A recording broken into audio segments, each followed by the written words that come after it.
mean, I'll throw it out there. Is there anything you guys want to talk about right now that's not fucking lame? Sorry, Kara. I just saw you wrote lame and I just stole your word. Welcome back, everybody. Good to see you. Kara says to talk about titties. We can't talk about titties. I mean, we can. Yeah, but what do you? Yeah, I mean, what about? We need a hook. We need not a hook. What's titties. interesting about it? My wife's titties look great. I was squeezing them. Yeah. A couple days ago, I was squeezing them.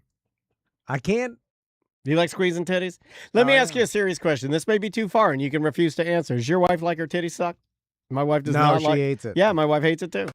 She's like, quit doing that. Yeah, she's like, what are you doing? And I'm like, I'm a baby. No, I don't do that, but I want to do that. She's like, stop doing that. And I'm like, all right, I want to though. So what? I do it quick. I do it really quick. Another thing I like to do, this is a good warm-up. I like going too far in the warm-up because it just like, it gets us into a mode.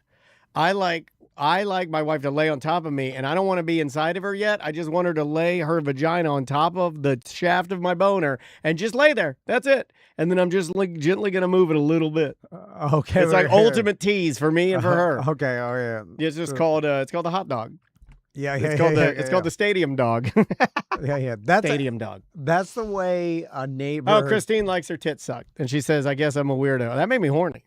Made me you made us both horny. Because Christine's got some big old titties. Yeah. I'll suck your tits. I knew he'd say that. I'll lay my boner on your hot dog bun. I can't, but I should be able to. What, but my suck your wife wife's will titties? get very mad. No, other ladies' titties.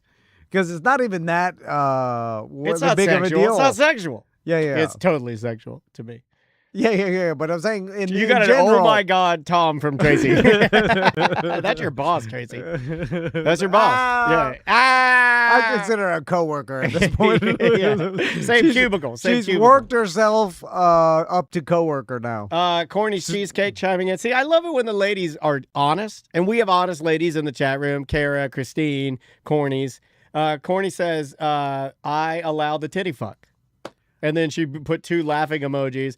You know what? Thank you for your service. You might as well, but you're better than a 5-star general to me that you allow titty fucking. My wife, there's no way in hell my wife's going to let me titty fucking. See? Not in a million. Dude, if you gave me the challenge and said a Tom Van $1 Million challenge, if you can do that, there's no way. Not in a million years. See, then Kara says I have fuckable titties. That's then Christine says I've done the titty fuck. Husband seems to enjoy the whimsy of it. Like, see, thank you all for your service. We don't appreciate the ladies in our chat room as much as we should. Thank you all for your service. It does nothing for the lady. Absolutely no. It's weird. I think it's actually weird. Yeah. It's weird. You're like, stop doing this. Yeah.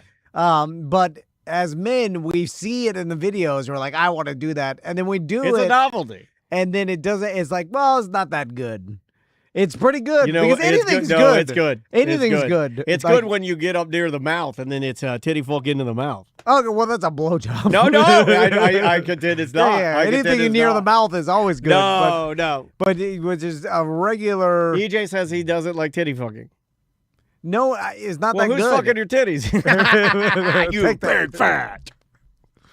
All right. Okay, good job. That was a great warm-up. Okay. We're not going to talk about any of that. yeah, None of that. That's embarrassing. We should put that on the radio. It'd be people would like it or not. Actually, I don't know what people like. We are recording this show for a Friday that is not going to be on the radio. So this particular ACT we're about to record isn't going to be on terrestrial radio because there's a Bucks preseason. Actually, you know what? It will be on it Monday morning. Okay, never mind.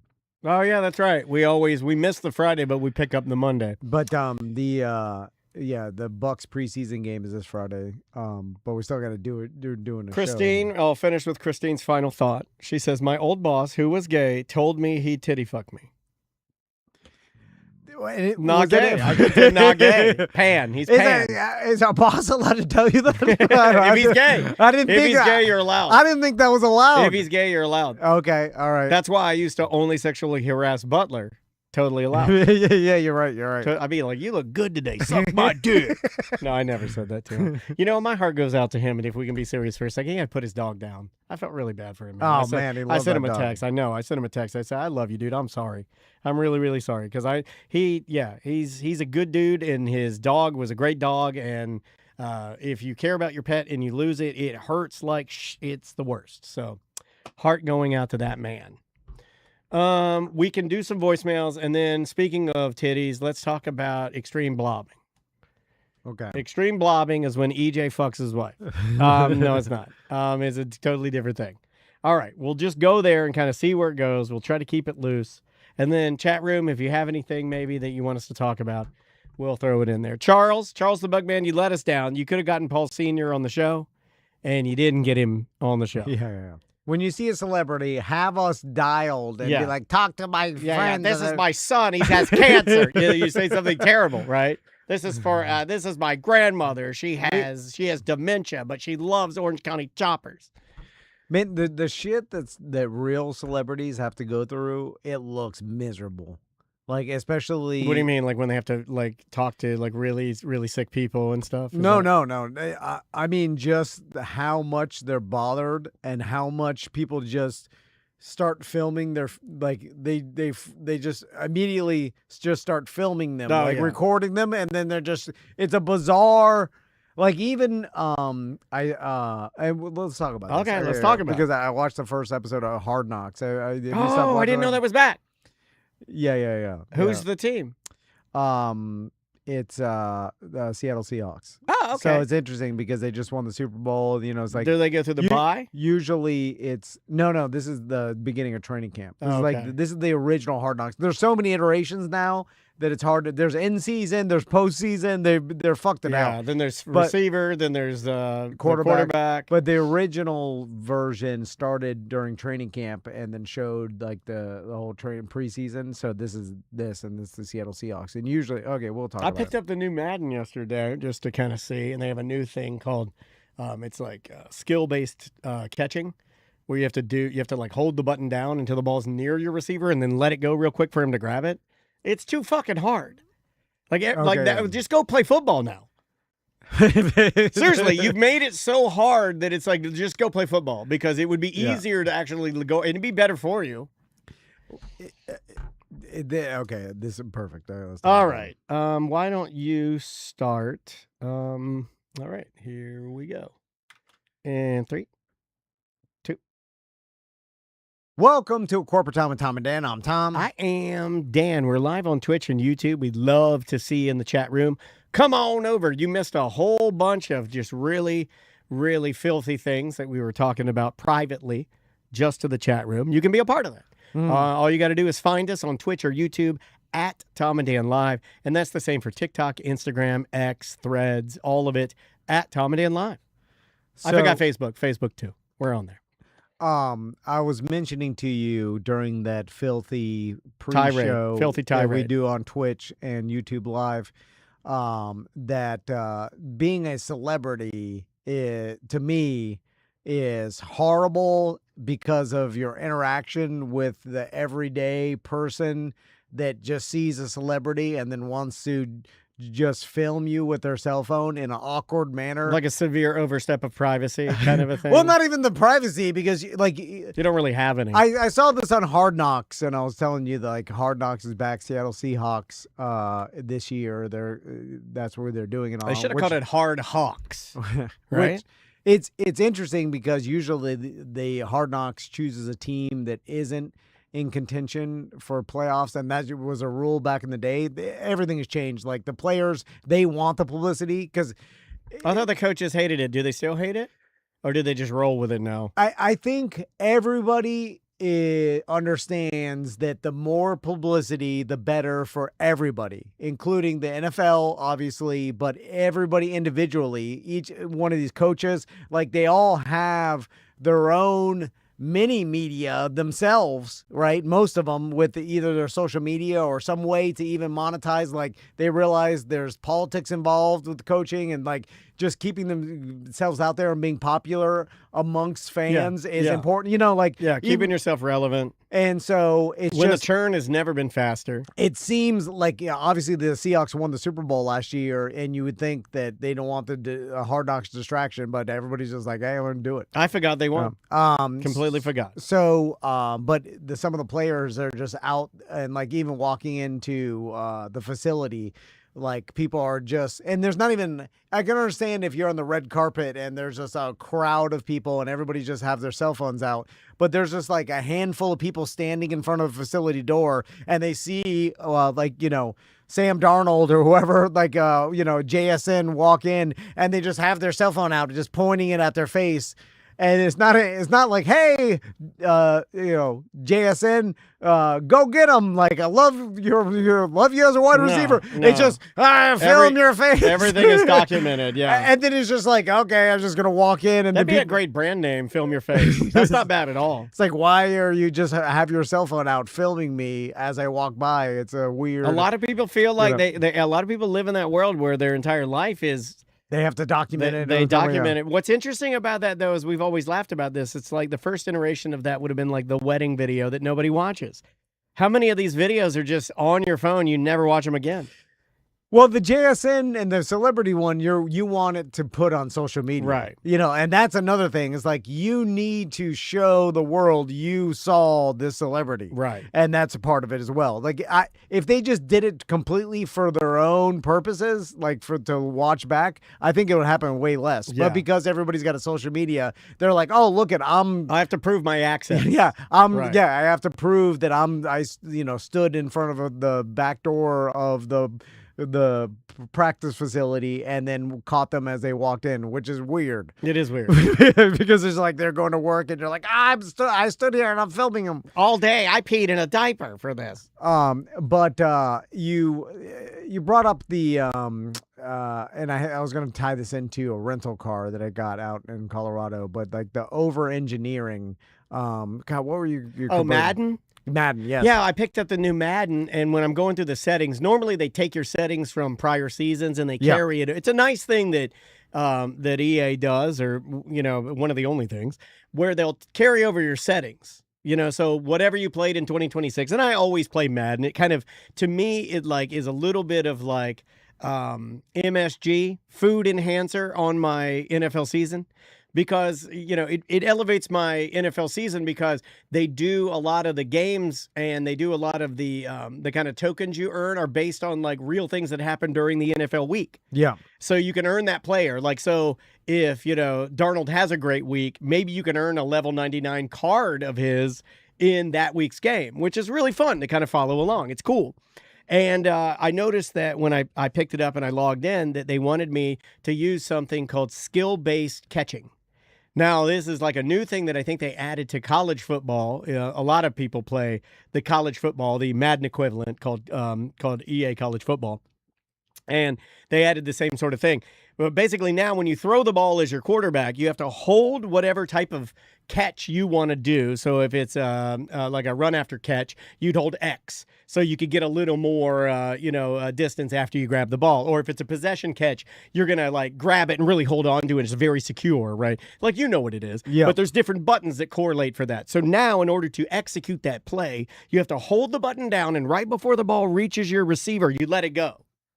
And it is very difficult. And I was sitting there with Maisie because, she likes to kind of tag along when I play video games.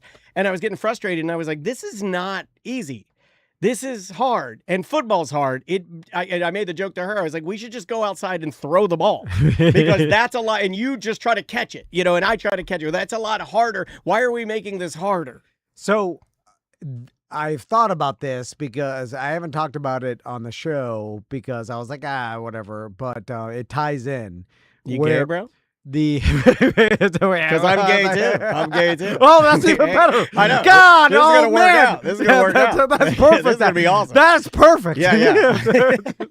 The fact that Madden comes out a new game every year, right? Yeah. And so when you do that, same thing with cars.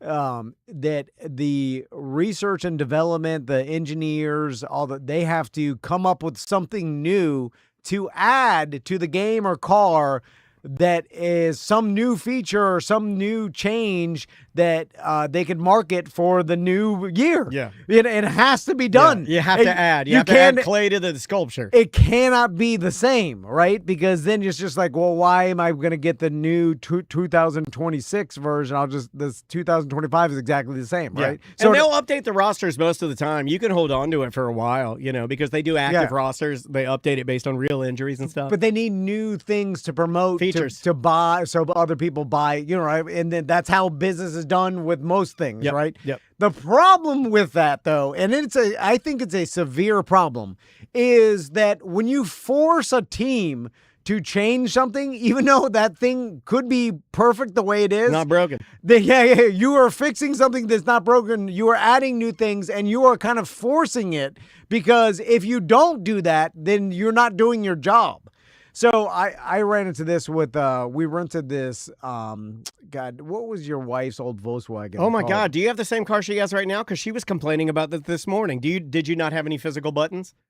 No, there's no buttons. There's a screen. Was it a Dow? Tiguan? No, was it a Tiguan? Yeah. She has like a Taos. TEOS, I think, and it's like a little SUV made by VW, and she has a rental right now. I think it's the same car, and she was just complaining to me, man, this is the magnet. This morning, she gave a whole diatribe about how there is no physical to use the air conditioning. There is no button on the car. Yeah. It's like your Tesla. It's just a screen. Yeah. There's no more buttons. You have to you have to click on climate control, and it pulls up a menu. And then it pulls up a menu, and it's all touchscreen buttons. And then Crystal and I was like, just put a button for AC, because it's the number one thing that people use. I agree. And then the fact that you have to click on climate control and then it's clunky. It's not user friendly. I get it. Another thing is, and this was, I don't know, I think it was a 2025 or 26 Tiguan that we rented out there.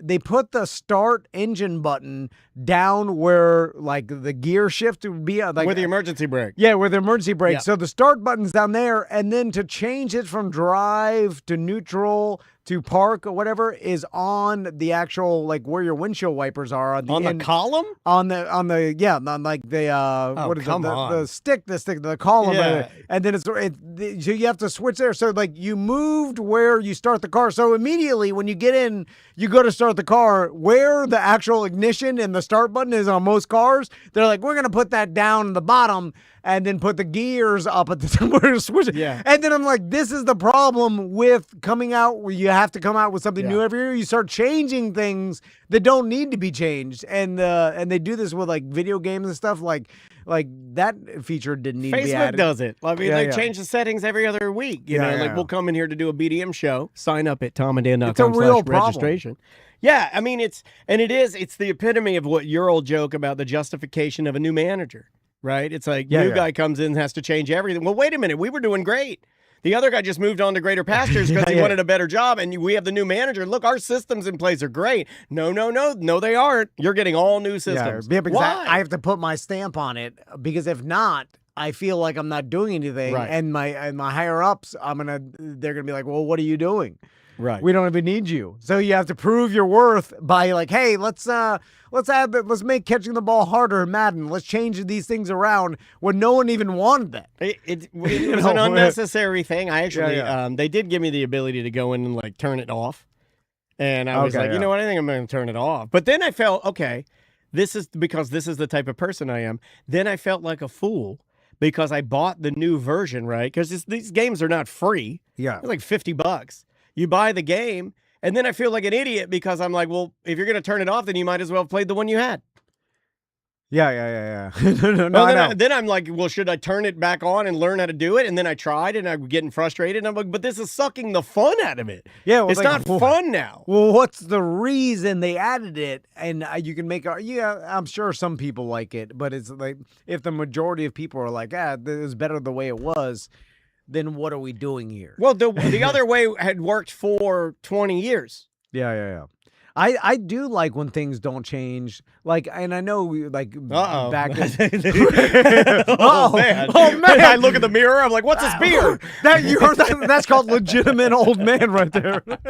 That was as authentic as it got. That was so authentic. That's why I paused. I was like, I can feel that in my bones. God dang! That's another old man. You hit me with a god dang. But no, you're right. Go on. I'm here. Look, old man here. Now I'm walking it back here because I'm used to it on my Tesla, right? Like I'm used to it being, and they actually, I'd argue on that car they did a nice job because the climate control is the first button on the very far left corner, and it stays like that. It doesn't go away. It's not a button, but it's where you hit it. It does not move. It's right there, and you tap it, and it's like there's nothing changed. Boom, you hit it, air comes on. It's easy breezy. Well, the touchscreen, I feel like everybody's just mimicking Tesla and don't mimic Tesla. They do a lot wrong. And then just putting touchscreen screens in all the new vehicles, and just because they're like, oh, it looks like the future. Except for Slate, good. Except for the Slate truck, which will have no screen. You will only use your phone. And guess who? As of I guess last week, they announced they are going right up against Slate with a vehicle that is exactly the same size and $3,000 more expensive, but $3,000 more expensive. Whoa. Ford. Oh yeah, I heard about like the Ford's mini electric truck. Yeah, mini electric truck, and they're going right after Slate because Slate's like coming in pretty hot. I get an email from Slate every morning asking me like, when are you going to buy your truck? When are you going to buy your truck? I'm not going to buy a Slate truck. I'm not buying another electric car. I'm not. Yeah. I don't need, if I ever bought a truck, it would be a 1976 to 1995 something small bed. Like an old truck with an old engine with old everything in it. Like, it's going to break. Yeah, but it's easy to fix. You know, like I can find somebody that for a couple $100 it'll fix it. And the parts are everywhere. Yeah, not a couple $100, dude. Mechanics are expensive. Well, then I'll have to learn how to fix it. Like you say, Claude will tell me how to do it. Claude will tell me how to fix it. It becomes and that's the thing about like everything's so disposable that it's like, you know, if you're not a mechanic, like working on your own, you don't have the right tools. Like it becomes. I'll figure it out. It takes Claude will sell me the tools. It takes days and days to do that kind of work. I think if you get one, I think it can be fairly reliable if you take care of it, and I take care of my stuff. Yeah. It's just you know, when you're talking about things that are over 20 years old, that's the problem. Like my boat motor is the same way. Like I've lost confidence in the ability to take my boat long distances. Oh, really? Well, it's fine, but it's fine until it's not. It's over 20 years old. So like even seals and things like that are degraded inside and stuff. Like in any time I take it far away, there's no, you know, it's not going to be super reliable. Like it probably will be fine, but now I'm at the cusp of like, yeah, one seal breaks or whatever. It's just the age of it is not reliable anymore. I'm surprised we're not seeing any electric boats, but it's got to be cost, right? Like just I would imagine cost and weight. Yeah. Yeah, it's way too heavy. The actual boat motors are just way more efficient with combustion. Would you like to do a couple of voicemails because man, they've been coming in hot and heavy. Let's do this one right here. About the hot topic of Hawaiian rolls. Tom, Dan, BDM Joe here. I'm Kenansville, Florida. I'm listening to ACT. You guys are talking about Hawaiian rolls and your wife's wanting you to toast the frozen bread. I just want to know if you guys heard about that new exhibit at the museum. It's a toast exhibit. It's bread in captivity. Do you know how ancient humans I hate people that call them with jokes. That's why I ignored it. Discovered bread.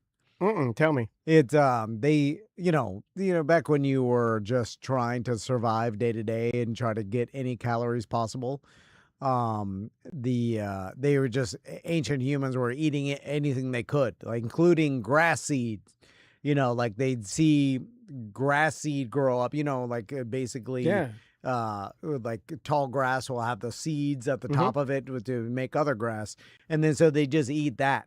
And apparently some anthropologists discovered that like they were doing different iterations of it. They would just eat it, then they would like mush it down so make it easier to digest. Mush it down. And instead of eating the hard seeds, they would break them up, Like grind it up. and then they'd add water. And then because they're like, oh, if the water will make it easier to make it softer to eat instead of like eating hard ass grass seed. Yeah. And then through that, and then they had fire at the time, like so they had their mush of grass seeds and water, and then some ancient human must have left it near the fire, and it turned into bread or a version of Sure, hard sure. bread, Yeah, because that's yeah, really yeah. what it is, like wheat and water, whatever, flour. Like they'd pound the seeds. And that created fat people. And yeah. And then they're like, oh wow, they're like, I love this stuff. when you heat it, it actually makes it more desirable to eat and easier to carry around, and Yeah. it turns it into like this. And it stays hard- longer too. Yes, it Like stays- it's- yeah. It's in one big clump. You can travel with it. And- Easier to take around. It was just some accident over, who knows how long ago, and then that's where the initial iteration of humans realizing. That's bread. interesting. Yeah. I got a video for you. I want to play a video for you. I have no idea if that's true. Mini documentary. It's okay. That's okay. It sounds true, Here's right? the thing about this I show. bet it's true. Here's the thing about the show. Sometimes I don't even want to Google things or even ask AI I bet it's because I true. think it's more fun to just kind of kick it around and see where we get. We have to. At some point, we're going to have to talk about how poor of a job we did, or me. I'll put this on me. How poor of a job I did in describing this whole mahjong craze that's going on. I think we talked about that a little bit on Monday night's ACT. I was dead wrong. I thought it was the tile matching game. It's not. It's like some different version of mahjong that they call American. Of course, it's American mahjong. And American mahjong apparently is more like poker than the tile matching game mahjong. And then another thing I learned from our buddy Randy. So there's no tiles in this. No, there's tiles, Okay. but it's just like you play the tiles more like poker. You don't like try to like find two matching tiles and then move down the levels. Okay. It's more of like, I guess you collect pairs or whatever. So yeah, we got a lot of emails and a lot of voicemails from people talking about mahjong. The other thing I realized through talking to Sharding Randy, our buddy, who is a BDM member, sign up at tomandan.com/registration.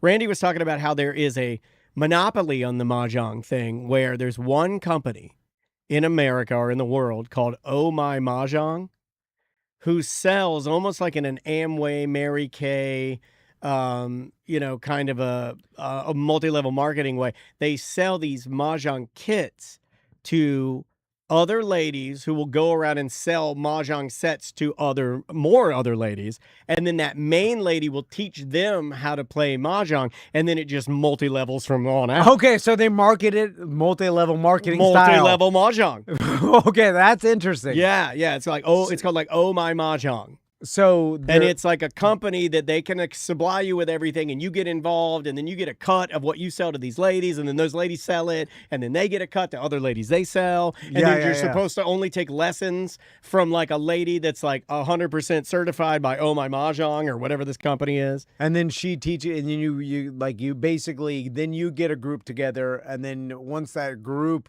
Then you start marketing to that group, and like, hey, you should sell mahjong to We another should have people. done this with our listeners, but the ship has Well, sailed. I looked into it. Believe me, because I was like, because I looked into the whole aspect of The it. chat room's making fun of you now. Like Shred Bear says, if you can get one mahjong, you can get two mahjong. If you get two mahjong, you get four mahjong. We need there needs to be a supreme leader, and I looked and I don't have. Don't use that term. I can't play acoustic guitar. That's a must.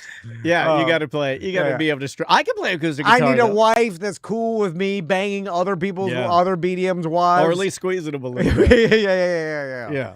So there's a lot. And it gets sinister in some of those Yeah, tales. yeah, yeah. Some of those tales are sinister. Yeah. We need some sort of base. Oh yeah, compound. Yeah. A Compound. compound. Yeah. A Like compound. with a gate, some sort of a gate. Yeah. And then you have enforcers. The ATFs on the roof. Oh yeah. Well, that's when you kill all the other men Yeah. and you shack up with all just the ladies and your acoustic guitar and some ARs. Yeah. And it's just a love fest until they tank down the door and burn you alive. Is that how it goes down? Yeah. I think that's how it goes down. Ain't that right, Janet Reno?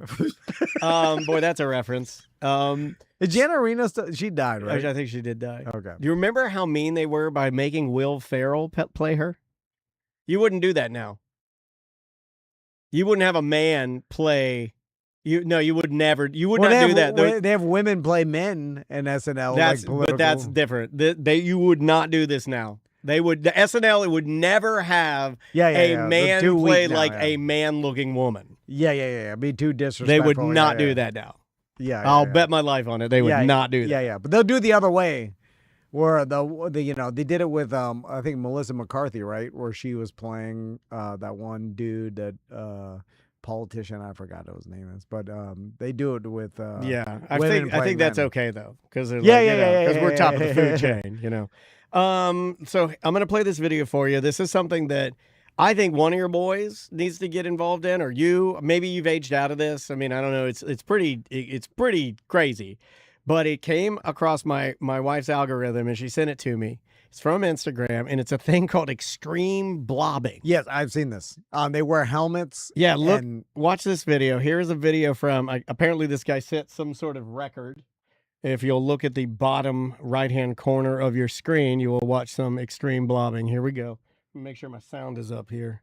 Extreme blobbing. Oh my God.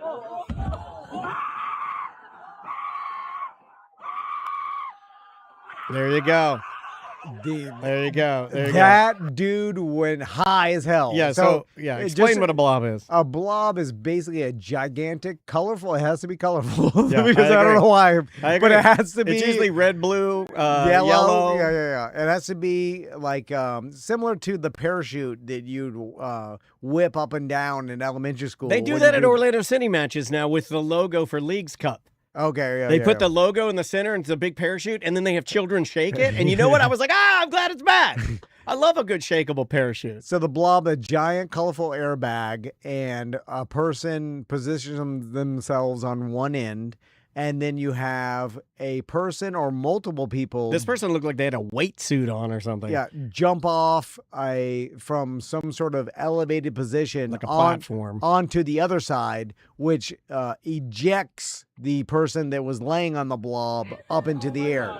It's like an old summer camp gimmick, right? They had it at one of the summer camps I remember going to. They had a blob. Nowhere. I mean, you just go a couple feet and splash into the water, and it's a fun time. Yeah. This is like, I mean, that hurts. I bet that hurts when you hit the water. This person is going 50 feet in the air. It looks like 50 at feet. At least. Like, it's very high. Yeah, he's going, I mean, maybe even higher. It's insane, which it probably hurts a lot. Yeah. Just being accelerated that fast because you're being violently blasted, ejected off the blob. And then I've seen people where they have to wear helmets because even the jump onto the blob itself could give you a concussion or whatever because you're going from so the high. person jumping has a helmet on. Yeah. I remember jumping off a blob one time, and she stole my monster dog tag. There you go. That's a little tip of the hat. A little tip of the hat there. Yeah. And I've seen it with they put kids on there because they're super light, and they'll get blasted in the air, and they'll just be doing like ragdoll cartwheels, and then they'll land in the water like sometimes belly flop, sometimes on their back. Oh yeah. Like that's where it's dangerous. Like if you can't orientate yourself enough to know when he lands on his feet, which is pretty amazing. He's probably a cliff jumper or some sort of professional that knows how to. Well, that's what I was going to tell you. This guy led to a couple other videos we were watching, me and the wife, and this guy in this particular video lists himself on Instagram. He's got tons of followers. He calls himself an extreme. It's like an extreme. It's like extreme athlete. Like he Okay. calls himself like he's an athlete, but he'll only do like Jumping and like flipping into jumping, water. Yeah. And he only does like he did like I think like 25 flips, or like Yeah. 18 flips or something. It's like a new record. He set like a Guinness Book of World Record for number of flips off of a trampoline double bounce. Oh yes, yeah, I've seen this. But he calls himself like an extreme athlete, and it's a category. He's a gymnast of some sort, and then he. There's a lot of social media influencers doing this, whether it's jumping off cliffs into water or like trampoline work. Yeah. And then they have those gigantic trampolines that multiple people double bounce you. Yeah. And then they do that. They tuck. It's funny because they tuck and do as many backflips as they can. And then someone will throw a gym mat when they land. Yep. So that I don't know, kill themselves. Which I guess to break the fall instead of landing back onto the actual trampoline. It's to slow them down, number one, but also I think they keep them from because they'll still bounce off the gym mat like 20 Way feet in high. the air, Yeah. but they'll do like a dozen backflips. Andrea's got the correct term. Thank you, babe. Freestyle athlete. Okay, all right. He's a freestyle athlete. I thought that was pretty cool. I'd never heard of that before. That's impressive to me, these guys that do all the flips. But there's a guy we had in here years ago, and I'd love to talk to him again. He works at a Cirque du Soleil, and I follow him on Instagram, and he is more impressive to me because he's one of the Cirque du Soleil guys that can do a flip, like he can run and dive through a moving hoop without touching the sides of it. Yeah. And that to me is more impressive than any amount of flips you do. Like this guy can control his body so well that he can like do a flip through a tube and never touch the sides of the tube. And to me, like the precision of that trumps like you just like, oh, look, I can do 25 flips and then somebody slows me down with a mat. That's cool. That's cool. But this guy's these guys are out of control. This guy that I follow on Instagram from Cirque du Soleil Orlando, I think his name was Simon, or I think it starts with an S. So he's great. He was like, remember he came in here. Yeah. He has The Cirque du so Soleil much guys, control over his body and he shows fail videos of when he does touch the sides or when he knocks all the hoops down. Yeah. But like there'll be a big, not even a big, like a metal hoop about the circumference of like, let's say 3 basketballs. And he can dive right through it and never touch the sides. And it's just incredible. Yeah, it's crazy. Now, it does show you, and I know most people know this by now, but the people that like are these type of influencers that can, what do they call themselves again? Freestyle athletes. Freestyle athletes that are jumping from cliffs or doing trampoline stuff, whatever. It's the worst I may be wrong about this, but in what I know about Wait media, a minute, you never say that. in what I know about media and advertising and like social media influencers, it's the worst influencer to be because your content and the people that are watching and viewing your content is so diverse and all over the place, and there's no specific thing for you to promote in your job except for maybe like trampolines, like things that don't have that much money, like trampoline gym mats and like what are you going to promote? Like, so like it's not as valuable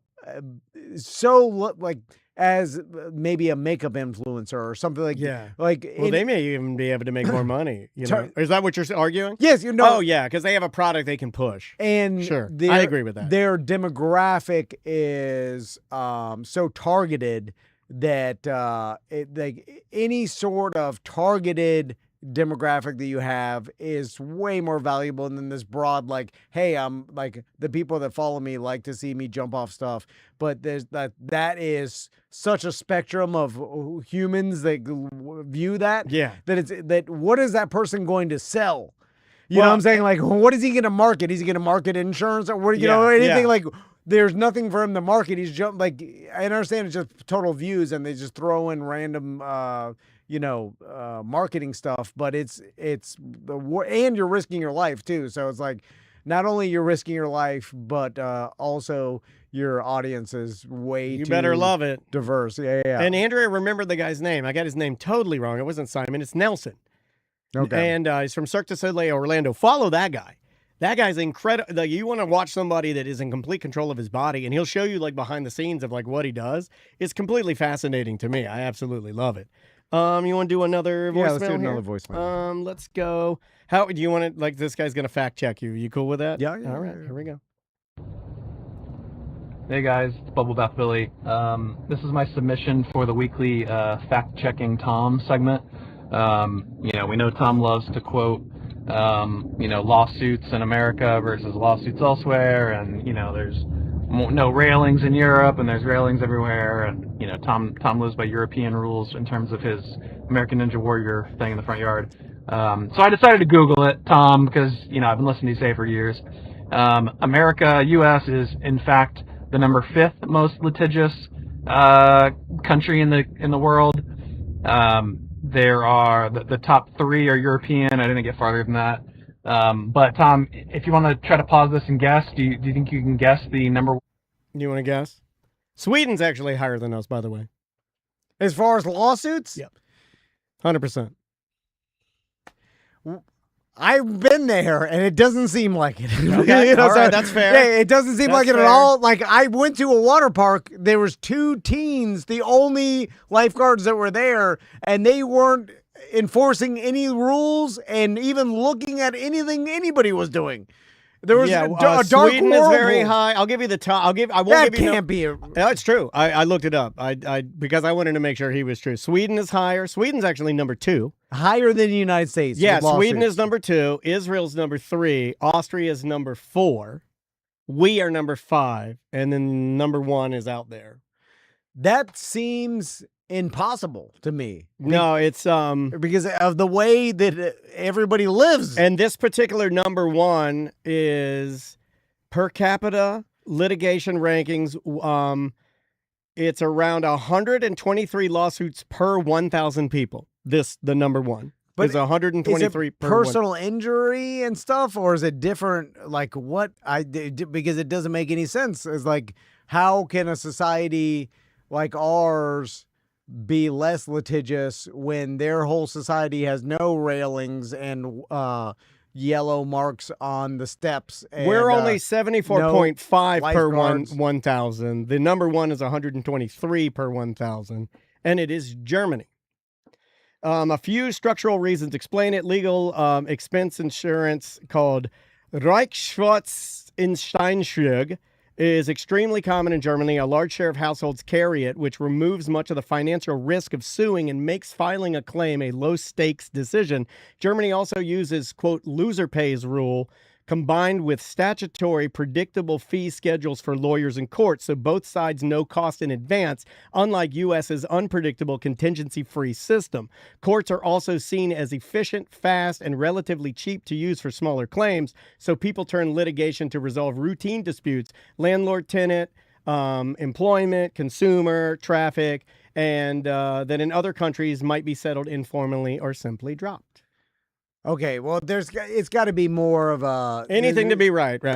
Well, no, it's not that. I'm just saying, like, why then do we live this way and they live that way? I don't know. Well, there's got to be an answer to that. It's more. So your question would be: it's more so why do complicated. we have too many signs, or why do we? Why can't we do see- anything? Why can't we do anything here in America? Maybe we can. with We that- just think we can. all the corporations are all protecting themselves against lawsuits to the point where there's so many rules and signs and things you can't do No, I get it. comparatively to Europe that there's got to be a reason for. I'll do research. They because- continue. At the same time, Germany lacks juries and punitive damages, so awards tend to be modest and predictable. Oh, this okay. keeps the high-volume, low-drama pattern rather than the blockbuster verdicts associated it. with U.S. litigation, Yeah, that's it. which is part of why the perception gap exists. But it is a perception. It's not true. Well, that's what. So that all these corporations are protecting themselves against gigantic lawsuits, which they can't do. And Yeah, Kara says we have to sue more because our government protects companies more than. yeah, it's got. There's some. I mean, I'm telling. And then Visage says you're not wrong if you believe you're right, which is correct. That's true. Listen, everybody could go visit these places and then come back and tell me what they think because I've been there. And I've I'm like, never been there, so I don't know. yeah. I'm like, this is a completely different way of living than what we're doing. So there's got to be a reason why, and I'm sure there is. I'll let him finish here. Most litigious, and this is lawsuits per capita, by the way, so it's accounting for population. The number one most litigious country in Europe. It's pretty intuitive if you think about it. So I you wouldn't can have pause gotten it. it. 3, 2, 1. Okay, it's Germany. Germany is the number one most litigious country in the world. However, the U.S. Lawsuits are typically like higher stakes and higher compensatory damages. Anyways, I just thought that was interesting because we've all heard Tom say it. I would have never guessed that. I would have never guessed. Oh yeah, Germany. well that's Also, I've heard in Germany, like I saw on social media, some German complain about what it takes to even fish in Germany, and is it like a lot of hoops? You got to get so many different licenses. Like it's way more. The state and the government is involved in every little thing than the as far as the freedoms that we have here compared to what they do. And then again, culturally, a lot of these places, it's so different. Like, this is how the way things are done. Like we have to, Americans don't like to have to get all these licenses and ask permission from the government to get, we don't like that. So it's like culturally, we don't want any of that. And culturally, they've been there for a very long time. So they're willing to put up with I got to get a specific license to fish this pond. Yeah. And I got to register my fishing pole as whatever. Right. So we're like, I'm not registering nothing. So it's hard to compare because our society is so different. I don't think you can really compare. Because it starts at culture, right? Like if you start there, then you're like, okay, well, it's never going to be the same. Yeah. It's too baked in. Like even how we are with guns blows Europeans' minds, and other countries, they're like, what the hell? It doesn't make sense, but it's so wouldn't have it any other way. It's so normal to us. But anyway, one more. Let's do one more. And by the way, I'm just reporting what I've seen. Come on, this guy's a journalist. If you see it, you tell me what you see. See something, say something. This guy's just a journalist. I'm just telling you that I was in a Swedish water park and they were just let the kids, as many as they want, go down the slide. There was no rules. Just everybody was having fun. But it's not baked in them to sue, too, right? Well, you said they're the highest lawsuits. No, they are higher, but it's only it would only be something very, very minuscule, or if they really needed to do it. Yeah, I guess it's not enough for that water park company to worry about, even though that there is more lawsuits that I guess they can't, and maybe the negligence is defined differently over there. Oh, I'm sure it is. And that's the thing too, how the laws in these countries are written depends on what the lawsuits are. Our negligence laws may be different. And then what you can sue for obviously is way different. So it's there is a difference. I've seen it. Let's try one more. I have not. I've never been out of Orlando. No, I'm kidding. Let's do this one right here. Hey, Tom and Dan, you guys talking about party wives, stick in the mud. Man, I met my wife. She was party crazy. It was great. She's a little bit older than me. She was born in 1976. Jeez, in June. Gemini, even worse. Now she's sick in the mud. We used to have fun and party and do illicit things. Now, sick in the mud. Help me, Tom and Dan. Help me. How do I get my sick in the mud wife back to party wife? That's a great question. You can never get her back. You have to get a new wife, a young party wife. Yeah. Well, first you have to disconnect yourself from your non-partying wife, and that's easier said than done. Yeah, and especially in America, we just talked about it. Judging by your voice, you'll never get a young wife. Yeah, you're an animal. You're like a big fat animal. Well, no, it's not that. But it's just the you don't have enough money. You're not a celebrity anyway. You need. So how do we know you don't have a lot of money? Your cell phone quality is terrible. Yeah. Also, just in general, most people don't have that much money to be able to. I don't. Divorce. Because here's how you know you have a lot of money. You divorce your old wife, and this happens all the time. Yeah. And then you lose half of your money. Oh yeah. and you still have enough money to go get a young You're wife. very comfortable. Yeah. I'm That's- thinking of a guy right now. I'm beaming it to. It's soccer related. I'm beaming it to, yeah. and he's just fine. And so none of us that there may be Roops out there and some other people, but the vast majority of our listeners, including us. Group is a person. He wasn't mispronouncing groups. I just want to make sure people knew that. Like even me and Daniel, if we divorce our wives, I'm we'd be screwed. financially ruined. I'm ruined. Yeah, like I was told I was ruined by my financial planner just a couple weeks ago, and I'm still married. yeah. No, it's just She's like, your dreams are. your dreams are too big. She's That's like, it. she's Tone like, your you should dreams dream down. small. Yeah. You 1 weekend a year. Yeah, you go vacation. Yeah, you get to go sit in the river 1 week in a year. But the people that can divorce, lose half of everything, then go get a young wife. Because that's the only way to get, to reinvigorate the party and enjoy, a party wife lifestyle is to, divorce and then go remarry. But again, none of us can do that. Yeah, you're not gonna. We're stuck. Yeah, why even look at that? It's like our interest rate. We're stuck where we're at.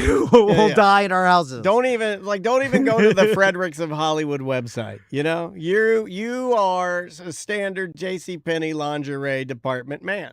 Yeah. And you'll never get a lady that is retired from partying back into that lifestyle. She's done it Well, already. you may, but she's gonna be a gunch-faced carp. Well, I don't think she'll even, because she's done it. She's like, I'm not interested in that anymore. You could get an old biker, I feel like. But she never left the party. Sometimes they try to straighten up a little bit, They'll deliver for Uber Eats for a little while, like try to get, try to get off the meth. Yeah. But it calls them. The open road lifestyle calls them, and then they come back to it. And but you don't want that anyway. All right. We did a lot of bad here. That was bad. That was really bad. We will see you on Monday. What's up, man? How are you?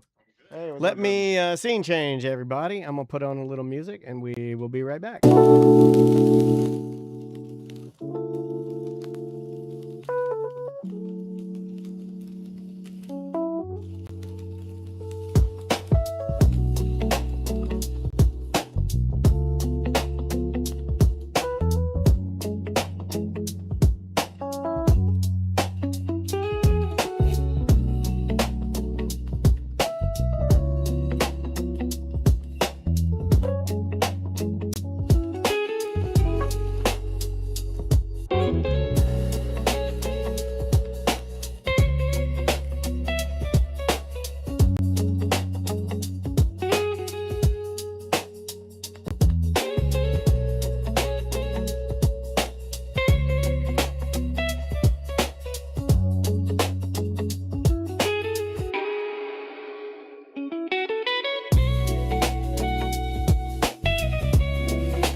Russian day.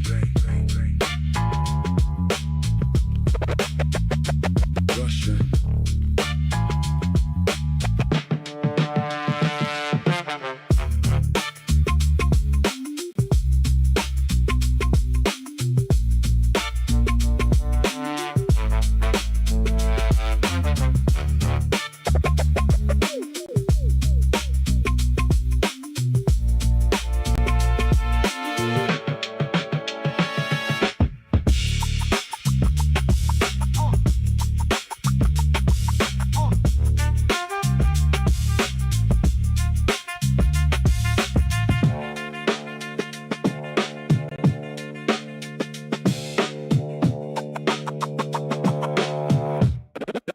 Russian day.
They're right there in front of you.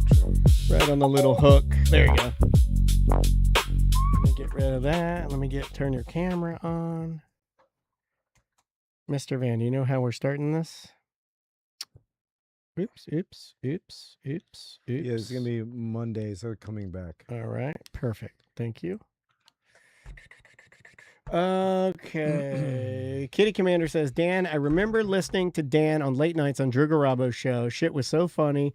It was definitely a great time to be alive. A simple time. Yeah. Drew has a lot of that audio too when we were making. I thought of this the other day. We'll warm up with this. Do you remember me and Drew doing cock calls? No. We would call. I never listened to when you and Drew were on. I moved up to Orlando in 2000. Oh, So yeah. You wouldn't know. You were wouldn't already know. in the morning I was show. already on the morning show. So we would call Home Depot or Lowe's or Ace, and we would say, and it's just so hacky, but we'd be like, can I get to your paint and putty department or whatever, and then connect us. And then we'd say, excuse me, do you have any, I have a bathroom problem, and my bathroom is very dark. We're we're goth. You know, we're very, we like very dark colors. Oh. And I'm looking for black cock. Do you have any black cock? Yeah. Hey. Yeah, And we would, and Howard Stern. and it would just, I think we were the first ones that did that. Like nobody else was doing that. I give full credit to Drew. That is Drew. He, I saw in a Howard Stern movie the whole what is a big cock, and then Jackie the Joke Man. Well, maybe he stole it from Stern, but regardless, we were doing black cock, and the black cock calls were amazing. Anyway, all right. Probably not the thing I needed to say there, but I did it. Zach's beseated Zach's all. cool. Yeah, you're I tough. almost shared an intersecting story, but I figured it's probably Don't. best to just let it ride. Don't let it ride. Let the bearded old man take the heat on this. All right. You want to start or bring us back, or I'll bring us back. Here we go. Here we go. In 3, 2. Welcome back to A Corporate Time. So, for some reason, we've never done this in the history of Tom and Dan, but this particular year we're dipping our toe into politics. Well, not even politics, this local politics. And Yeah. that's the thing. Like, We're kingmakers around here, man. me and Daniel stay away from all that especially the big media politics, because it's divisive. Polarizing. Makes people mad. Everybody's mad, and no matter what way or whatever the hell you never change people's minds. It's pointless. You argue for the chemicals that you get from arguing for people, and you get There you addicted to it. You get addicted to arguing with people because you want those chemicals to rise in your body, because your family life and your job and everything else around you is so mundane and it's sucking you down. And if you can get one over on somebody, it fuels your brain. Stay away from it. We do. And I don't even talk about it in my personal life. I have no idea about it. I don't either. But the local politics, I do agree. If you're going to care about anything, it's got to be local, because that's the only thing that matters. Is like, you think the reflection pond is going to change your life? the liner. I hope what you the don't. hell are you? I hope you don't. People get so worked up about it. know. Like, what the hell are you talking about? But locally, that actually does matter sometimes. Even then, I'm out. I'm lazy. Listen. Well, it Zach. becomes complicated, right? It's a job in and of itself to be informed. Yeah. Not easy. It's not automatic. No. It's not like, I'm going to log on to Pitchfork every morning and find out about what albums are coming out this week. And then over the month, I've kept up with the month. And over the year, I might be able to say, I know what's going on. Do you see that rating on Blueface? No. Do you see his rating? No. He has an AI-generated album. I think it's the first completely AI-generated album that they reviewed, and it got a 0.0. Hey, that's just maybe their first 0.0. I don't think they've ever given an album a 0.0. You know what I just thought of? Can I give my vote to AI? I'll do that. You can have it tell you what to vote, but you can't I don't think you can. That would be illegal to give your vote to anything. Can I just say you vote for me, or you tell me what to vote for without telling it anything? A lot anything? of people do. Yeah. A lot of people ask the AI how to fill out the ballot. I did. And will it just make it its determination? But it would make it based on what you want or what it wants. I want it what it wants. Well, that's what you got to figure out. Yeah, you just ask it. Yeah. Can I say do what you think is good? Well, it will do do that, right? He'll vote for Yeah. robots. Some way to get there without your agency, like to totally remove your capacity to be Wouldn't involved in that the be- process, Yeah, yeah, but yeah. still be Funny. involved. I love removing capacity. That's kind of a funny comedy to write of like a bunch of people that like give they're just like you get so dependent on AI. You give your vote to AI or tell me what to do, and then you end up getting all these votes for a computer opponent, and then the mayor becomes a robot. Yeah, I like Yeah. a That's robot a TV mayor. show. Right, it's Robot like mayor. RoboCop. Yeah, it is. And It But is. different. Put a All gun by on that- his shoulder, a Oh. big old mare gun. Anyway. Taking RoboCop from law enforcement to the like the Yeah. executive side. Robot Mayor. I would watch Robot Mayor with Yeah, Jack Black. Robo-Mayor. Jack Black So- is Robot Mayor. Let me introduce our guest. Yep. Zach Moldoff is here. Hey! Zach, we've Hey. had Zach on the show multiple times, usually promoting his charity Skate Buds. Yep. And Mm-hmm. but Zach's into local politics, and Zach asked, he's like, hey, can I come on and talk about the property tax thing? And again, you can explain it to me because I have no idea. Wait a minute. I like that. Like inviting people that are running for office, and hopefully it's going well. We'll talk about that a little bit. But like having them in to explain to us what it is not a bad idea. But and also, I don't even, for those like who may oppose your view, I don't even know what it is, or like for anybody getting mad at me, like, why'd you have this guy on that, But nobody gets mad. but They yeah. don't. They Yeah. don't get mad. With local politics, it doesn't seem as No. divisive, and people are like, they're up in arms about one view or the other locally as much I as actually like a national thing. I don't commend know. a Yeah. lot of our local guys have been extremely civil, and I'm talking about people that adamantly disagree with each other, but they're very civil around here, and I And appreciate that. I'll tell you, there's another element for the local candidates who are going out there and engaging with people, especially the ones who are knocking on doors, where we wind up burdened with all the conversations that are coming from the national or the state level, where it's like, me as a county commissioner, I would not be able to affect change at the federal level. I can work with legislators, as I have been doing, and continue to work with them and negotiate for change here for sure. But I don't have control over so many of the things that are the important conversations that people are having, where it's all these arguments. And I have to enter into all these conversations of, a lot of the times it's like, here, I'm going to dump all this angst on you from the national politicians. And then based on how you respond to that, I'm going to decide whether or not I want to engage with you. That makes sense. And it's a big challenge, right? Because Yeah. at the local level, the thing that motivates me to want to serve has nothing to do with that. Right. I hate all that, right? I pay as little attention to that stuff as I can. You just want to make your community better. Exactly. Right. And I'm so crazy about it And that that's I'll the run reason, for office. That's the reason everybody kind of agrees on it, because we all around here, I think all of us in this room love this area and want this area to thrive. We don't want it to suffer. We want it to be Exactly. good. You know what the problem is? Wait a minute. with- Please say you want it to suffer. Well, I don't know. Slow your roll, Dan. Some people deserve to suffer. Some people don't. You know who.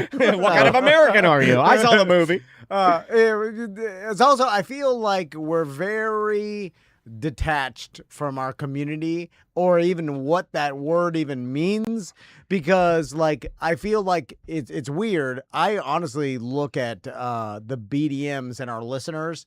I mean, it is a community, Yeah. but that's the community I care about the most.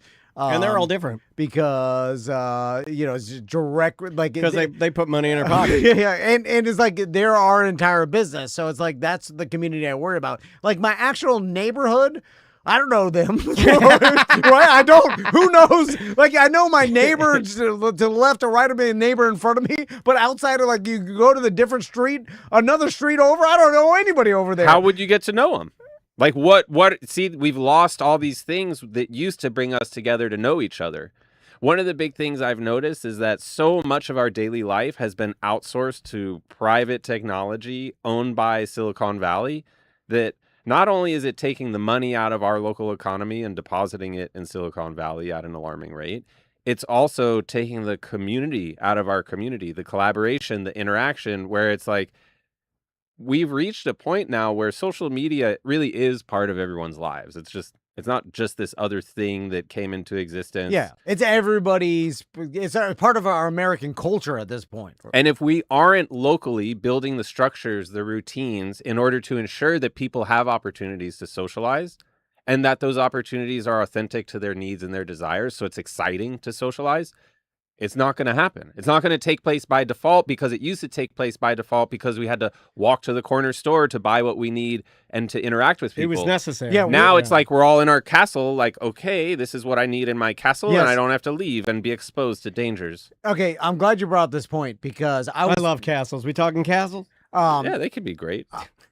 I was talking to the Grizz on vacation, and Sounds like a guy that would live in a castle. Or a bear that lives in the woods. Yeah, no, the Grizz is an old Tom and Dan character. We love this guy. One of Tom's Miami friends. I've known him for 25 years or more. Real whatever. name Zach. But he- last name Grizz. He asked me some question, and I was like, "Why'd you ask me that? Ask AI, you dumbass."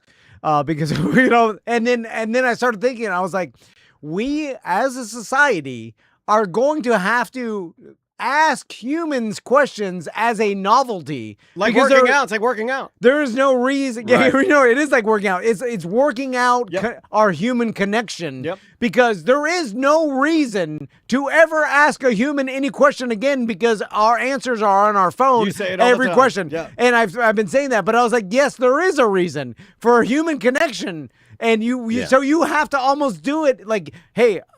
There's a guy, one of my someone I know. I am going to ask him personally a question, even though I could easily find it out right now on my phone. Well, maybe And- it's his expertise. no, even Right. if it's his expertise. No, I'm just saying. To go back to what you're saying, yeah, you're he- going to ask him. or just he has similar interests or whatever. I'm just gonna ask him a question just for some sort of human connection. Well, it feels And better. That That It feels does. so much better, right? You get genuine chemical rewards interacting with a human being because your biological system is like, keep doing this, bro. It'll keep you alive. Yes, You yeah, do yeah. not get those rewards from interacting with the phone because your biological system recognizes if you keep doing this, you're going to die, bro.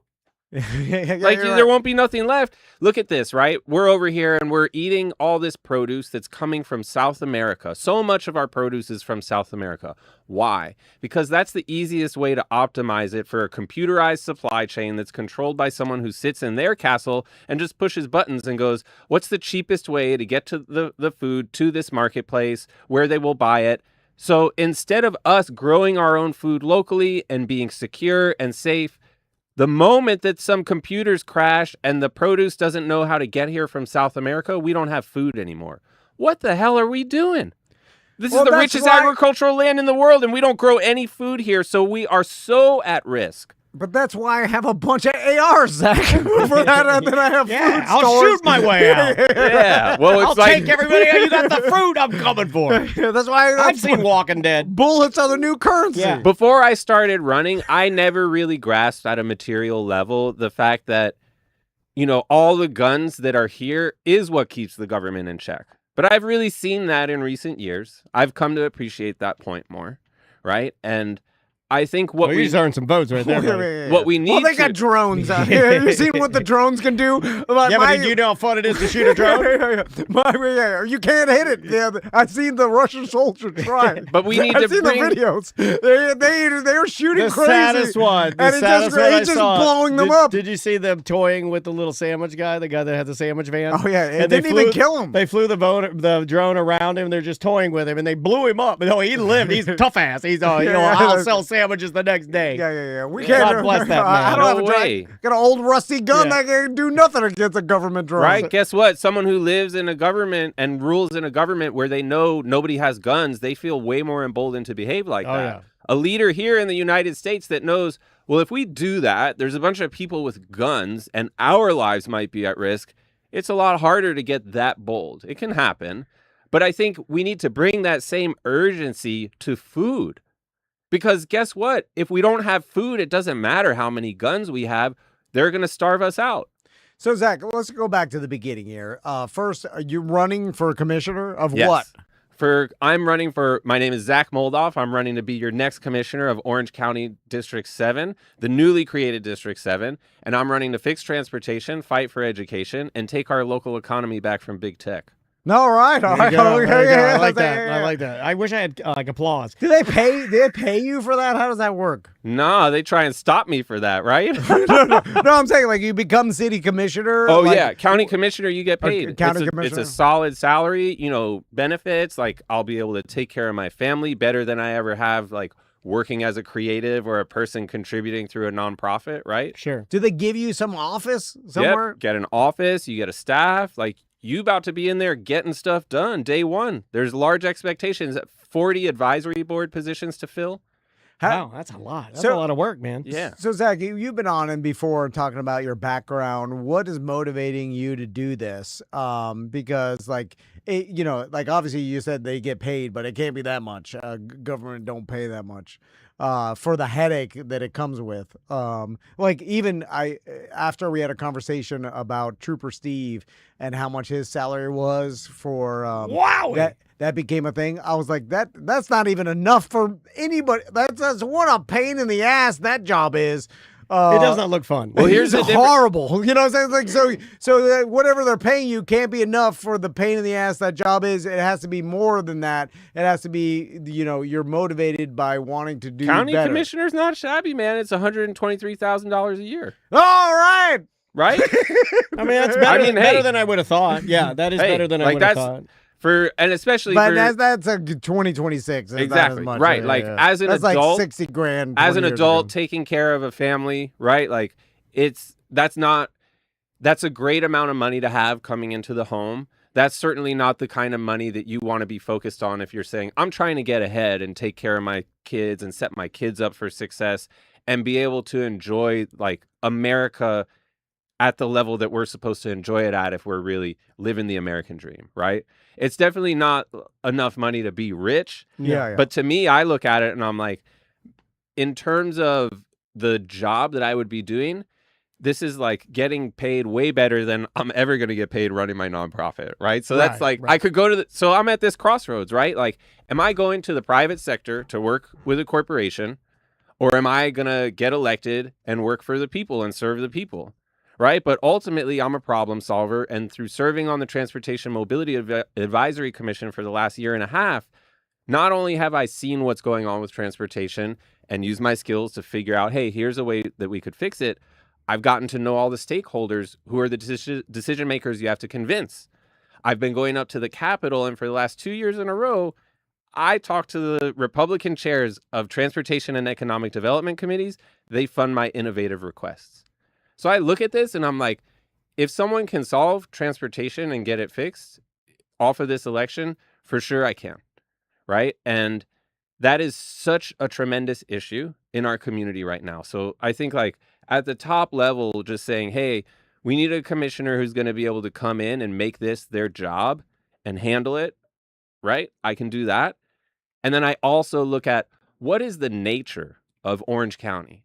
When I moved from South Florida up here in 2000, and I was coming from this basically a terrible life I wanted to escape, this was a community that really received me and gave me an opportunity not to reinvent myself, but to understand myself in a better way, right? And like you were saying, we've lost touch with that here.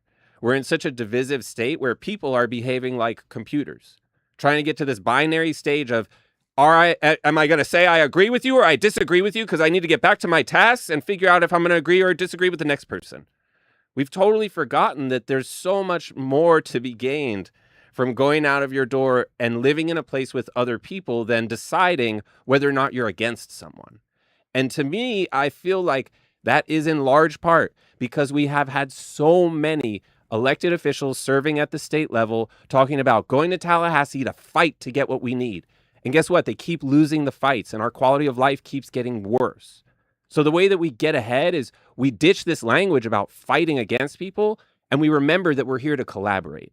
That's what makes Florida great is we've always left enough difference for very big personalities to be in a very small room together and nobody gets hurt. Nobody gets stepped on. Nobody gets undignified. Zach, you're from South Florida, and Yeah. so am I. And they seem to be ruining it for all of us. Yes. Okay, right. In part. I knew you'd get here somehow. Yeah. And it seems like we should build some sort of wall to separate ourselves from South Florida. And South Florida's coming. Winter's coming. Yeah, winter is Game coming. of I've Thrones. seen 'em. my Ice God. giants. Ice giants. We need an ice wall. And like just put it south of Okeechobee or whatever. The only I don't problem know is too where. hot for an ice wall. Here's my proposal. God, a firewall. We're gonna build an incredibly strong wench here, and we're gonna take an incredibly long chain to Cuba, and we're gonna plant the other end of the chain in Cuba, and then we're just gonna draw Cuba really close and smush South Florida under, and then we're gonna create a new South Florida out of Cuba. They already did that. You've been there. Anyway, My vision is based on reality. so Zach, let's talk about things that I have no idea about. But Property tax? Yeah, okay, property Yeah, tax. So It comes up a lot, right? It's It a does. hot button on every news channel. So- They're always talking about property tax. We're going to have it. We're going to keep it. I'm ignorant. Why do we need it?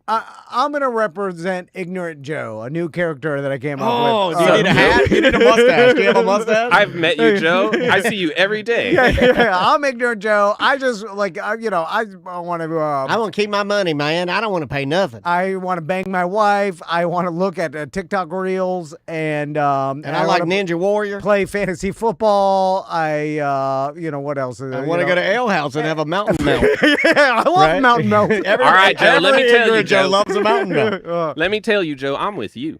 All right, Right? okay. So I just hear eliminate property taxes, and I'm like, yes.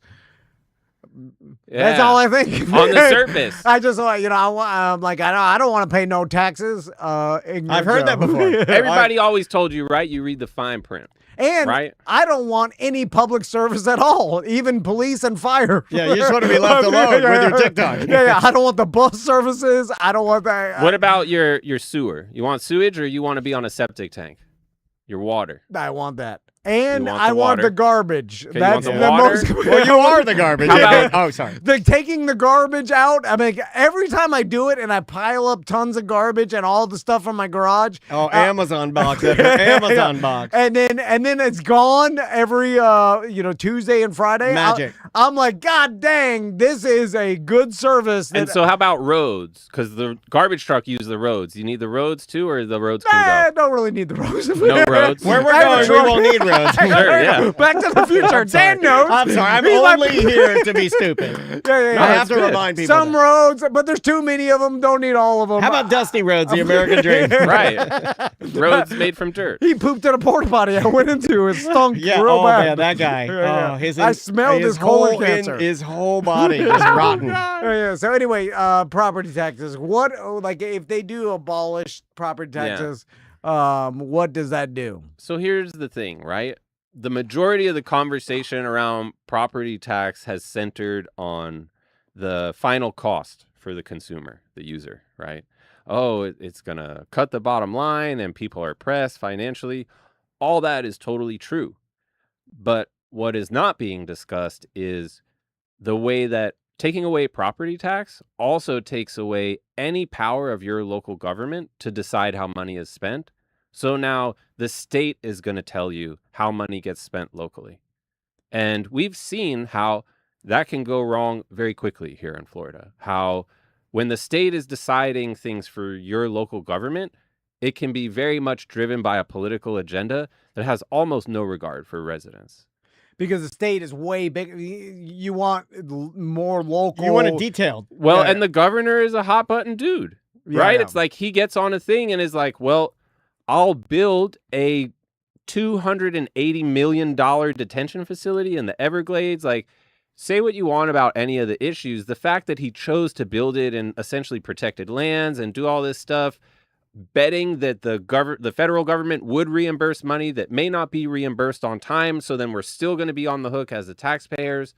All those issues make me concerned when I say the property tax is what allows local government to generate revenue that is unrestricted. So that revenue can be spent however the local government needs to spend it that year. If we have a hurricane and people's houses get torn down and they need help rebuilding the houses because there's somehow not enough materials locally, it's like that's where that money can come from.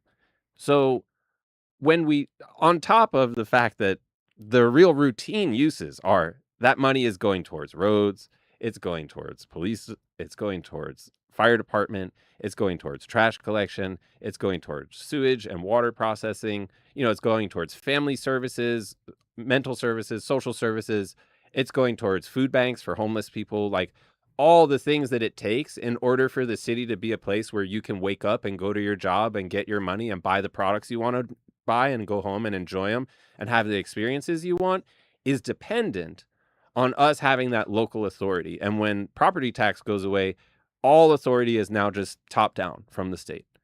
Gotcha. Which I guess a lot of people just don't realize how the property tax gets dispersed and with the business behind it. All they just hear is no property tax. For then you. go, It's yes. good, yes. But in the end, right, your costs on so many things are going to wind up going up. It's the same as like when we saw with the tariffs, right? Like, oh, should we vote for Trump? And like these tariffs are going to come. And some people didn't believe it. And when the tariffs got real, we're still feeling it, right?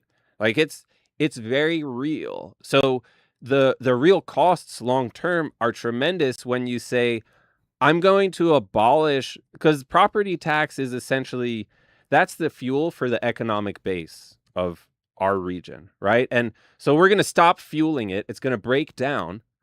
And then we're going to have to scramble to figure out how to refuel it. And then we're going to be lost in that. And more importantly, truly, it's like when you take away that local level of control, you're not even talking just about funding. Now the entire government system that was designed by our forefathers is going to begin to collapse. Because if the state tells the local government what to do, local government no longer functions. Right? Like the reason why we have our rights and our freedoms is because local government doesn't have to listen to the state government. Right. You could, at the end of the day, it could be like, expletive to you, come and take them, right? Like that's America, come and take them, right? Like you want to ban our books, come and ban them. You know what I saw this happen that I was like, whoa, I didn't know you could do that. Is when Chief Chitwood said, we're not enforcing the ban on e-bikes that Deltona made. Yeah. And then I was like, oh, and then Deltona was like, well, I guess we can't do it. And I was like, oh, I didn't even know you could do that. Because the sheriff is a constitutionally elected official who has no duty to report to the local municipality, the local government, only reports to the state. Right. No, yeah. And then but a lot of people don't know how local government and the civics behind the checks and balances. Checks and balances. Especially you and I. Yeah. Well, I'm ignorant Joe. Well, I know. Well, I'm his sidekick, and you don't want to know his name. It's racist. I think you remain ignorant until you get in. Because we get taught it at such a high level with these federal examples. Yeah. Where it's easy to understand, like, oh, the Congress and the Senate and the president and the, whatever. Here's checks and balances at the federal level. It's so different than when you start to talk about at the local level. Because at the federal level, it's all just them amongst each other, right? At the local level, it's like, something's going on in the city. Well, the county can get leveraged in there and start to shake up the conversation. And now something's happening here and we can leverage the state in, and that shakes up the conversation, right? So that's what keeps our rights in place. That's what keeps our freedoms in a state where they can change, right? Because so much of our lives and our daily routines have changed. But because we have a dynamic government where it's not just top down, okay, federal government tells everyone in the country what to do. Instead, federal government makes laws, state government makes laws, and then it's really your local government that's enforcing everything and setting up like how all this plays out in your life.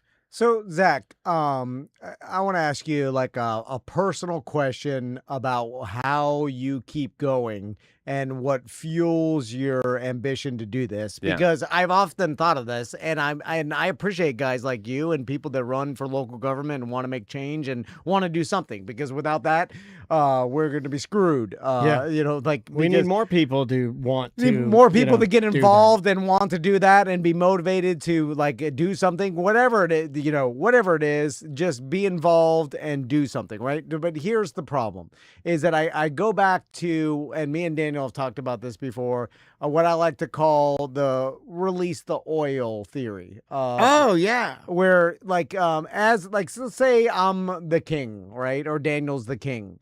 And You didn't need to throw me in there. You didn't want to do it anyway. I'm the afterthought king. Oh, I see where this is No, going. no, I was no. like, what kind of oil? What is, Yeah. Boiling. It's hot oil. It's boiling oil. Well, the problem is I'm the king, and I'm like, I want to do, like, I love the people. Like, I love, why not? They're fine, the peasants, whatever. They're fine. You said just like a king. I love the people. They're fine. I'll throw them some paper They towels. clap when I walk onto my balcony.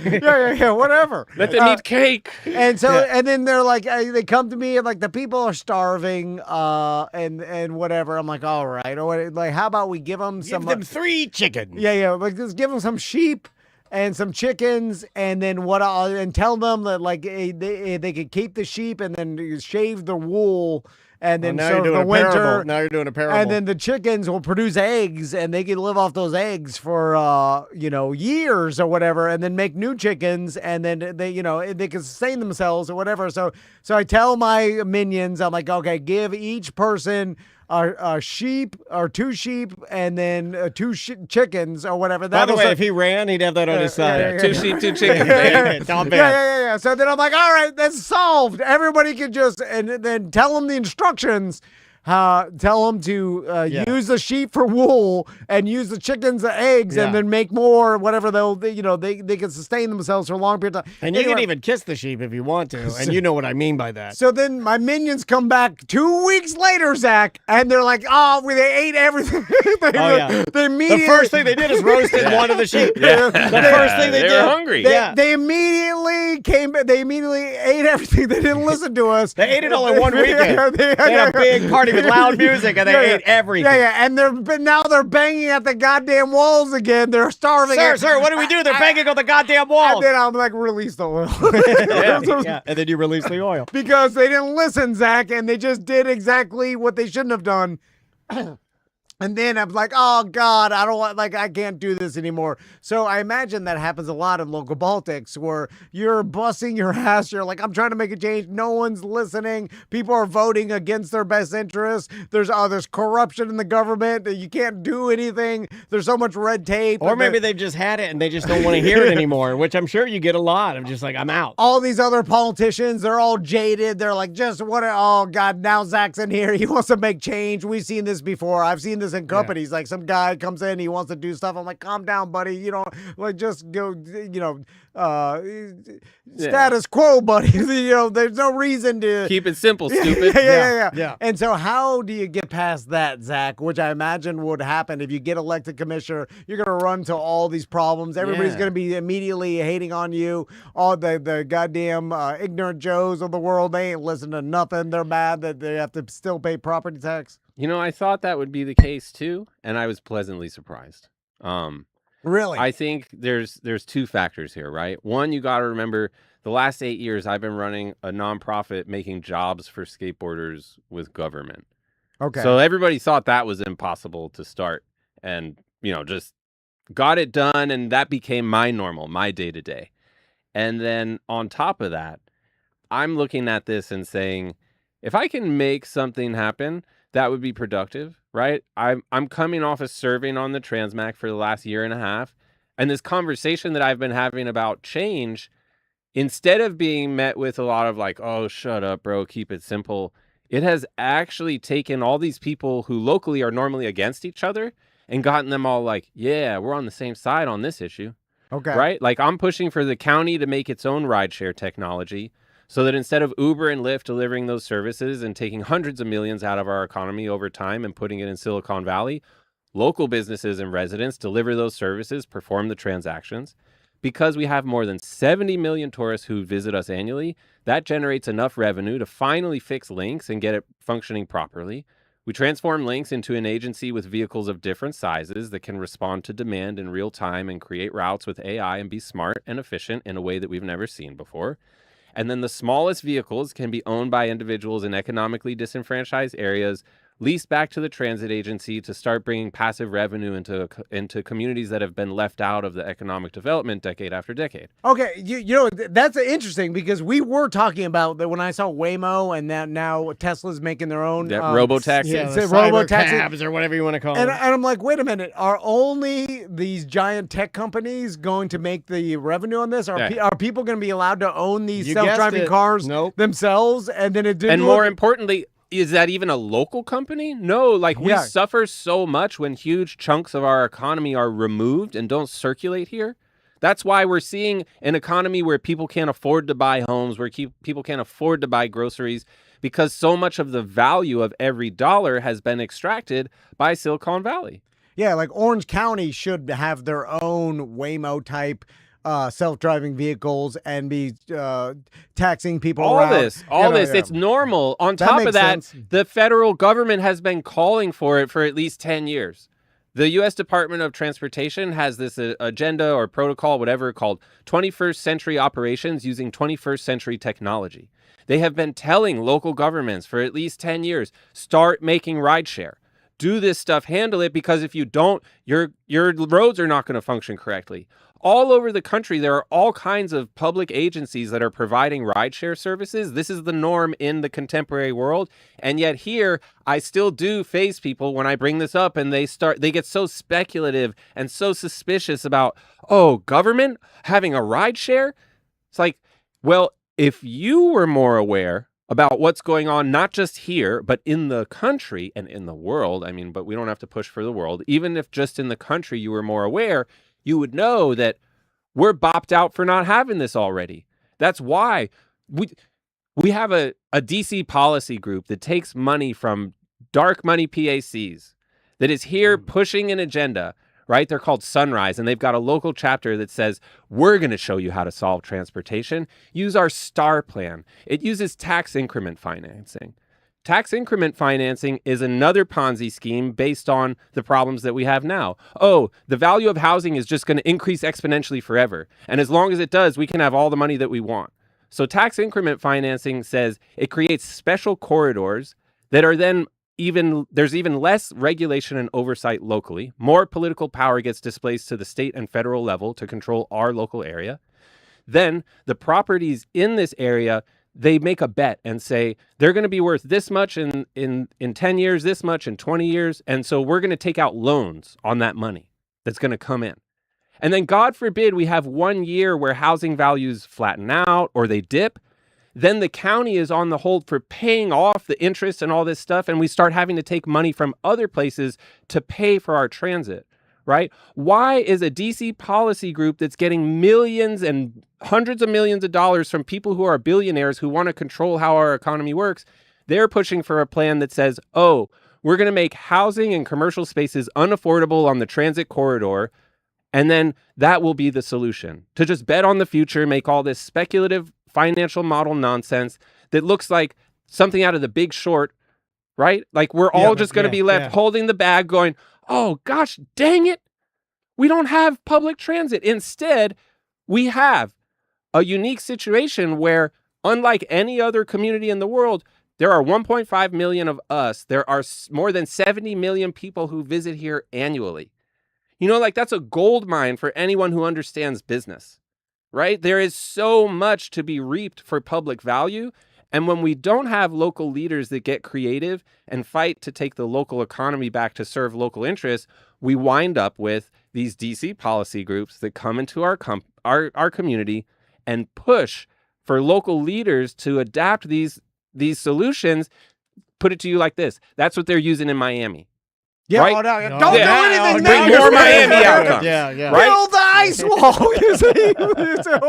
Don't do anything. The there. same No, model in it's Miami. Corrupt crazy. No, you're right. No, and going back to like the public transportation and stuff, and like I did see like Waymo and Tesla and all these things. I was like, hey, why are we giving this to corporations that are not even based here? You know, all that money is going to a different state. Right. You know what I'm saying? Like 100%. we need to be controlling that. We need to make the money for ourselves. Could be a different country. Why- yeah, We need to innovate. Who's invested in it? Be You don't know. creative. We have this massive dynamic economy, the 30th largest economy in the nation, 50 to 55th largest economy in the world, depending on how you measure it, right? Like, we are in a very unique scenario where if we get creative, we can be keeping so much more money here locally, which is the reason why we have all these issues in the first place. So much local money doesn't enrich local quality of life, right? It's like if we buy one of these prepackaged solutions that's just simply enriching some private corporations, who in their right mind that's been alive long enough is looking around going,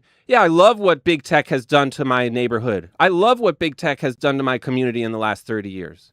They put all the mom and pops out of business, and now the Amazon parks in the middle of the street. I have no idea what that fool's name is that drives the truck, because every week it's a different fool driving the truck. Yeah. Right? you're Like, not and I'm wrong. supposed to build a human connection in there? Where? But Zach, Waymo gave me like $1 million towards my campaign, so That's good. Yeah, That's so, good. So I'm just rolling with that.